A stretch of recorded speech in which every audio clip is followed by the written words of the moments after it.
Hello, everyone, and welcome to the Sedona International Film Festival. I'm Carol Kahn, and we're coming to you live from the Sedona Rouge Hotel. And I want to welcome Bob and Steve. Got that right? And there is Carol.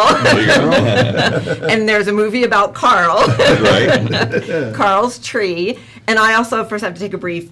So we all have stools, thank goodness, because our feet were dangling. And we actually started off this whole entire festival called we're kicking it into the festival. So each of us were kicking because we didn't have any place to dangle our feet. So now I have a poof to put my, I know, and it matches the carpet and everything. This is great.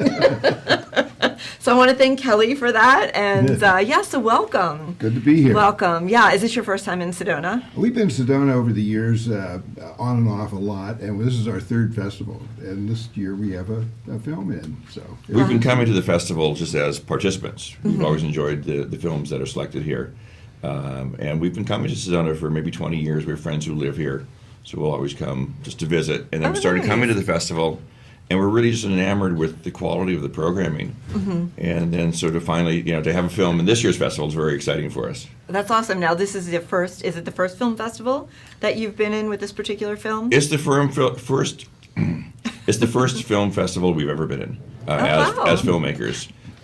We work professionally in the industry, in the television industry, and so to have a film that we've done be selected for a festival is quite a thrill. That is awesome, and we're honored to have you here in Sedona, so thank you. Great to be here. That's great. So what is it that you like about Sedona? You've mentioned that you've been here quite a number of times, but what is it that you like about here? Well, coming from LA, the air's clean. That's true. So much fresh air, it's incredible. Yeah. And it's the whole ambiance. It's such a laid-back, beautiful place. It's right here in the valley. The Red Rocks are all right here. It's just magic here.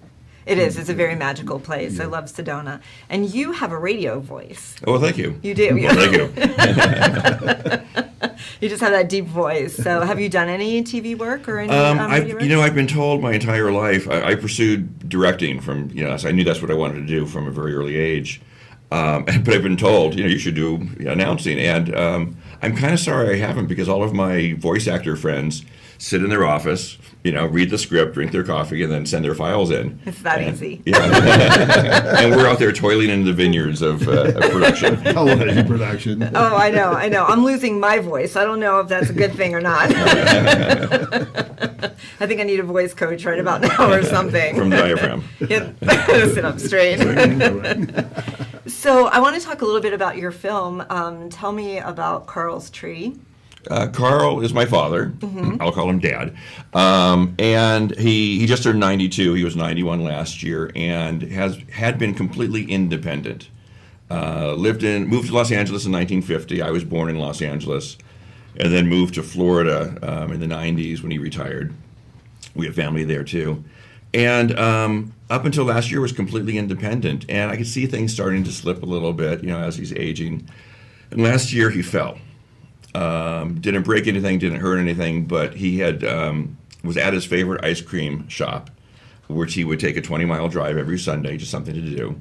And he was there, and he fell, and they called 911, and he was in the hospital, and they called us, and we, of course, came running. And there's a thing called hospital-induced delirium that sets in, and a lot of times with seniors, but a lot of times with just people in emergency rooms and intensive care, and they just hear voices and things slip.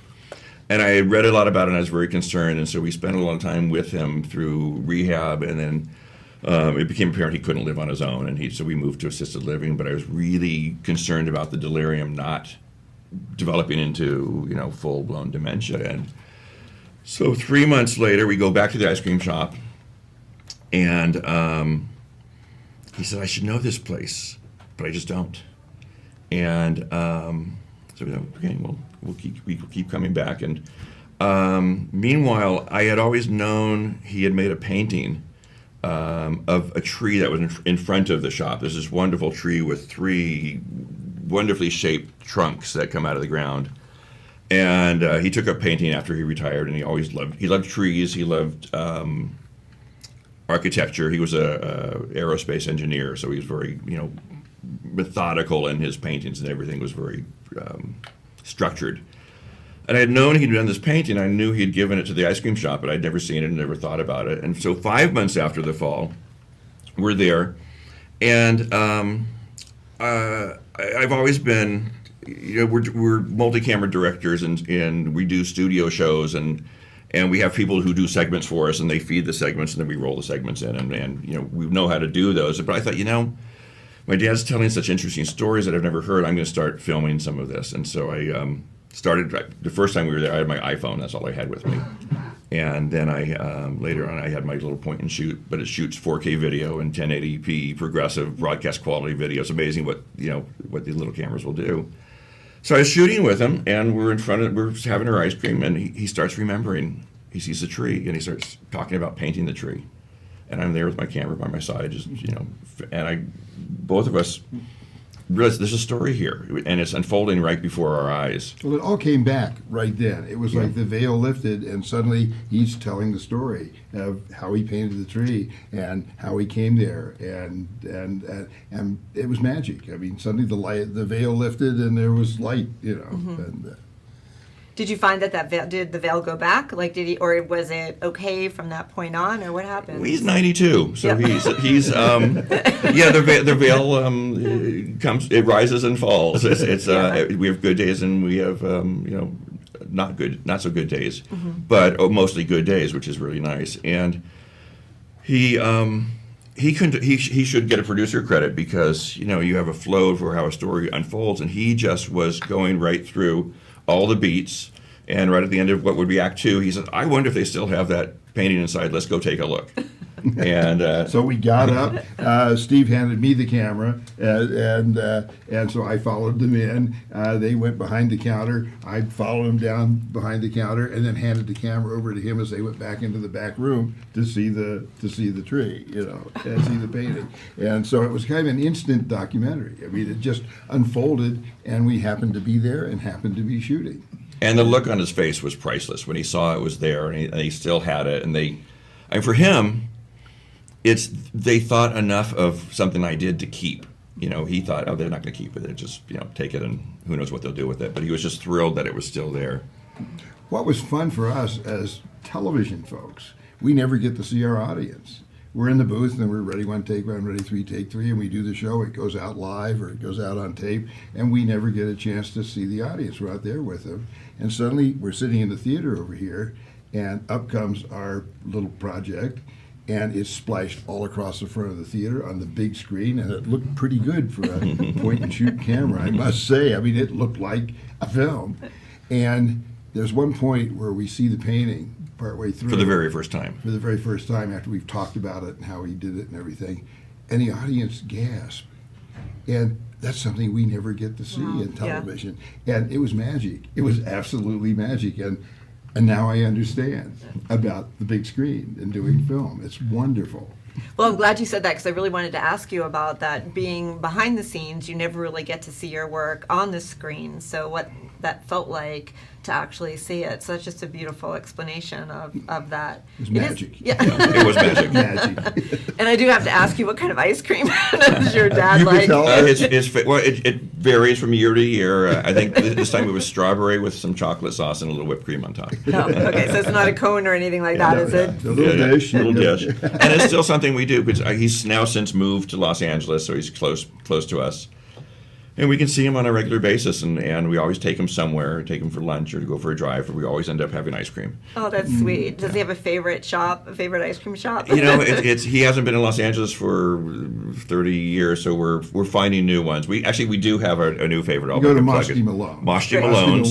So a plug, right? He's a Persian Iranian ice cream maker, and he has rosewater ice cream, and some really interesting flavors. And then also, your wonderful favorite. So he's now onto black cherry, I think, is this week's favorite. But the wonderful thing about what happened there is it just unfolded. It just happened, and we were so lucky to capture a moment. It's not big, it's not huge, but it was a wonderful moment the first time he remembered all of this. I've been calling it an accidental documentary. Yeah. Because I was making home movies. What I was doing was just filming my dad.